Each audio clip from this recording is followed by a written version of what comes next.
तो urea DAP में जितनी ताकत है मिट्टी को देने के लिए, उससे 6 गुनी ज्यादा ताकत इसमें है, इसलिए इससे उत्पादन ज्यादा आता है। और इस खाद को हर 21 दिन में खेत में डालते जाओ। हर 21 दिन में अगर आपने डाला तो पूरे साल की एक साइकिल बन जाती है।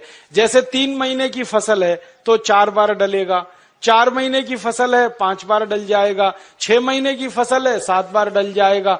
हर 21 दिन पर यह खाद डालते जाओ। परिणाम क्या होगा? मिट्टी बहुत अच्छी हो जाएगी आपकी। तो आप बोलेंगे ये गोबर गोमूत्र डाल के खेती कैसे की जाती है? इसका एक सरल सूत्र बताना चाहता हूं।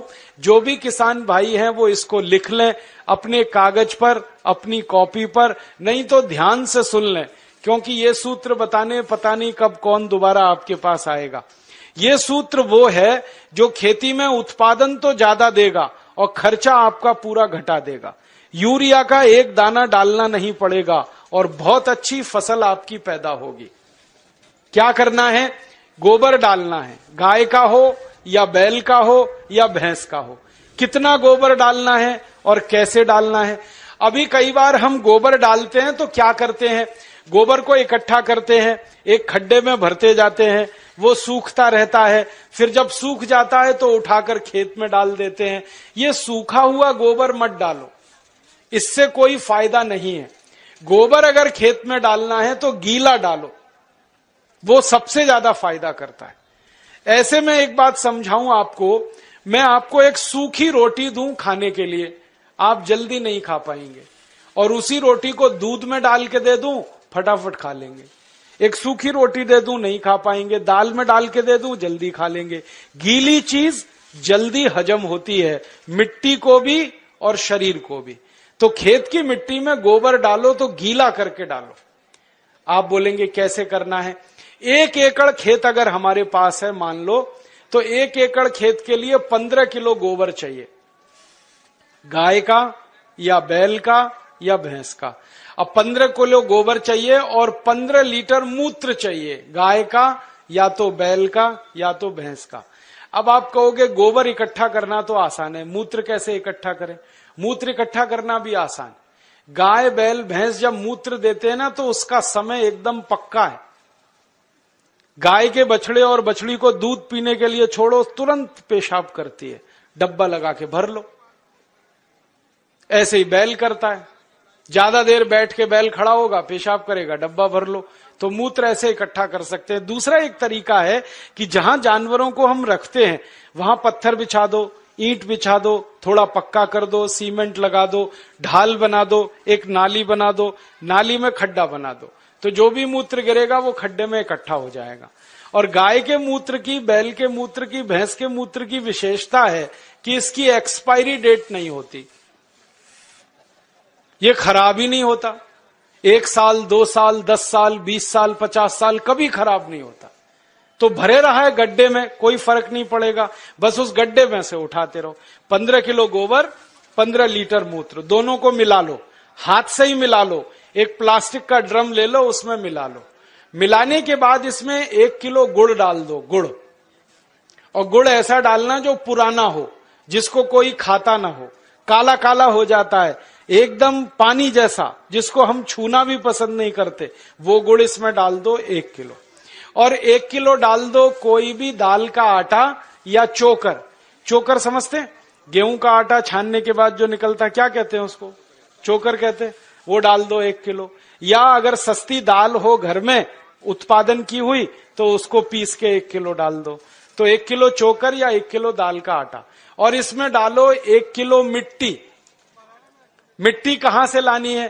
पीपल के पेड़ के नीचे की मिट्टी या बरगद के पेड़ के नीचे की मिट्टी।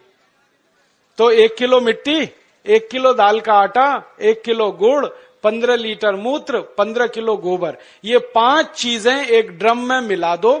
मिलाने के बाद 15 दिन इस ड्रम को छांव में रखो, धूप में मत रखना, छांव में, पेड़ के नीचे रख दो। छांव में रखने के बाद 15 दिन में खाद तैयार हो जाएगा। फिर इस खाद में 200 लीटर पानी मिलाओ और पानी मिला के जो घोल तैयार हुआ, इस घोल को खेत की मिट्टी पे छिड़क दो। अगर खेत खाली है तो सीधे छिड़क दो, और खेत में फसल खड़ी है तो पानी के साथ इसको लगा दो। फसल में आप पानी देते हो ना, उसमें डब्बे से मिलाते जाओ, पूरे खेत में पहुंच जाएगा। अब ये खाद गोबर, गोमूत्र, दाल का आटा, गुड़ और मिट्टी वाला जो तैयार होता है ना, ये यूरिया से 6 गुना ज्यादा ताकतवर है। हमने इसकी प्रयोगशाला में जांच कराई तो यूरिया डीएपी में जितनी ताकत है मिट्टी को देने के लिए, उससे 6 गुनी ज्यादा ताकत इसमें है। इसलिए इससे उत्पादन ज्यादा आता है। और इस खाद को हर 21 दिन में खेत में डालते जाओ। हर 21 दिन में अगर आपने डाला तो पूरे साल की एक साइकिल बन जाती है। जैसे 3 महीने की फसल है तो 4 बार डलेगा, 4 महीने की फसल है 5 बार डल जाएगा, 6 महीने की फसल है 7 बार डल जाएगा। हर 21 दिन पर यह खाद डालते जाओ। परिणाम क्या होगा? मिट्टी बहुत अच्छी हो जाएगी आपकी। और ये खाद डालने से मिट्टी में केंचुए बहुत हो जाते हैं। और केंचुओं के बारे में आप जानते हैं, केंचुए मिट्टी में ऊपर नीचे घूमते हैं और मिट्टी को खोदते रहते हैं। और केंचुए मिट्टी को भुरभुरा बनाते हैं, पोला बनाते हैं। फिर बारिश का पानी जब गिरता है मिट्टी पे तो एक एक बूंद पानी नीचे चला जाता है। अगर केंचुए ज्यादा हो तो पानी पूरा नीचे चला जाता है, माने बहकर बेकार नहीं जाता है। और केंचुए ज्यादा है ना, तो केंचुए क्या करते हैं? मिट्टी खाते हैं, और जो कुछ भी वो निकालते हैं मल के रूप में, वो दुनिया की सबसे अच्छी खाद है। तो आपके खेत की मिट्टी में केंचुओं की संख्या बढ़ाओ, और वो गोबर की खाद से बढ़ती है, क्योंकि केंचुए को गोबर पसंद है। अगर आप एक बार गोबर की खाद डाल दोगे, कहीं से भी केंचुआ घूमता हुआ खेत में आ जाएगा। और केंचुआ बड़ा विचित्र जीव है, 24 घंटे काम करता है, कभी छुट्टी नहीं करता, कभी संडे नहीं, कभी मंडे नहीं, और फोकट में काम करता है। कभी टीए नहीं, कभी डीए नहीं, कभी एचआरए नहीं, न छुट्टी लेता है न तनख्वाह लेता है। और ऐसा विचित्र जीव है ये केंचुआ कि साल भर ये जिंदा रहता है और साल भर में 1 लाख बच्चे पैदा करके ही मरता है। वो ये नहीं मानता हम दो हमारे दो, वो एक केंचुआ 1 लाख पैदा करता है। तो खेत में एक केंचुआ आया तो 1 लाख हो गए, 1 लाख और 1-1 लाख करेंगे तो संख्या बढ़ती जाएगी। और जिस खेत में केंचुए ज्यादा हैं वहां की मिट्टी तो सोना पैदा करती है, ये सारे दुनिया के वैज्ञानिक मानते। केंचुओं की संख्या बढ़ाओ, मिट्टी में सोना उपजेगा, खूब पैदावार होगी, खूब फसल मिलेगी। और उसका तरीका मैंने आपको बता दिया। अब 2-3 मिनट में एक और बात कह के मैं व्याख्यान खत्म करूंगा, समय हो रहा है। अब आपको मैंने खाद बनाने का एक तरीका बता दिया, अब दवा बनाने का भी एक तरीका बताता हूं। ये खाद तो आप खेत में डालोगे, बहुत उत्पादन मिलेगा, लेकिन अगर आपका पड़ोसी किसान ये खाद नहीं डाल रहा है तो एक गड़बड़ी होगी। उसके खेत में कीड़े लगेंगे। जिस खेत में यूरिया पड़ता है कीड़े उसी खेत में लगते। जहां डीएपी लगता है सबसे ज्यादा फसल को बर्बादी उसी खेत में आती है। तो पड़ोस का किसान नहीं माना, वो यूरिया डालेगा, कीड़ा उसके खेत में आएगा, फिर वो आपके खेत में भी घुस सकता है, क्योंकि कोई बाउंड्री तो बनाई नहीं है आपने। तो कीड़े मारने के लिए क्या करेंगे फिर? उसके लिए एक दूसरा सूत्र बताता हूं। कीड़े मारने की दवा भी आप खुद बना लो, बाजार से खरीद के लाने की जरूरत नहीं है। 20 लीटर मूत्र ले लो किसी भी जानवर का, गाय का हो, बैल का हो, भैंस का हो, किसी का भी हो। अब इस 20 लीटर मूत्र में 2 से 2.5 किलो नीम के पत्ते पीस के डाल दो। नीम तो है, सब गांव में है। नीम की निम्बोली भी आती है, तो निम्बोली पीस के डाल दो, नहीं तो नीम के 2.5-3 किलो पत्ते पीस के डाल दो। फिर एक सीताफल का पेड़ होता है, देखा है, उसके पत्ते पीस के डाल दो 2-2.5 किलो। फिर एक पेड़ होता है, उसको आकड़ा कहते हैं, कहीं कहीं आक कहते हैं, कहीं आकड़ा कहते हैं, उसको अकौआ भी कहते हैं, तो उसका 2.5-3 किलो पत्ता पीस के डाल दो। फिर और एक पेड़ होता है जिसको हम लोग कहते हैं बेशरम, आप पता नहीं क्या कहते हैं। ये कैसा होता है मैं बताता हूं। बेशरम कहते हैं, समझते हैं, बहुत अच्छा। पान के जैसा पत्ता होता है, बिना बीज के होता है, बिना पानी के, इसलिए बेशरम कहते हैं उसको। हर गांव में होता है।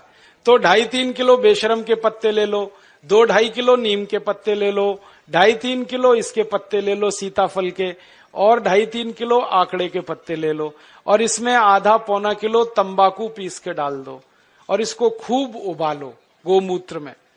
उबालते समय इसमें एक काम और कर सकते हैं, आधा किलो लहसुन पीस के डाल दो, आधा किलो खूब तीखी मिर्च पीस के डाल दो और उबाल के इसको ठंडा कर लो। ठंडा करके इसको छान लो। अब जो घोल बन गया है इसमें 200 लीटर पानी मिला दो और ये 1 एकड़ फसल को किसी भी तरीके से सुरक्षित रख सकता है। और इसको स्प्रे कर दो खेत में, तैयार हो गई। अब इस दवा को जब छिड़कना है तब छिड़क लो, बना के रखना है तो बना के रख लो। 1-1 साल 2-2 साल ये दवा खराब नहीं होती, क्योंकि इसमें कोई भी ऐसी चीज नहीं है जिसकी एक्सपायरी डेट हो। तो कीटनाशक दवा बना लिया और खाद बना लिया। और अब तीसरा एक काम और कर लेना कि बीज जब खेत में डालते हैं तो बीज को खेत में डालने से पहले संस्कारित कर लेना। और संस्कारित कैसे करना? मान लो बीज लगाना है हमको गेहूं का, तो गेहूं का बीज लेना, पहले बीज बोने से 2 दिन पहले उसको 1 किलो गोबर, 1 लीटर मूत्र और 100 ग्राम चूना, चूना आप समझते हो, कलई चूना, 100 ग्राम कलई चूना, 1 किलो गोबर, 1 लीटर मूत्र, ये तीनों को मिला लो। कलई चूना को मिलाने का तरीका है कि पहले उसको पानी में डालो, खूब पानी को वो गर्म कर देगा, फिर ठंडा हो जाए तब उसको गोबर और मूत्र में मिला लो। मिला के ये घोल में गेहूं का बीज डाल दो और रात में डाल दो।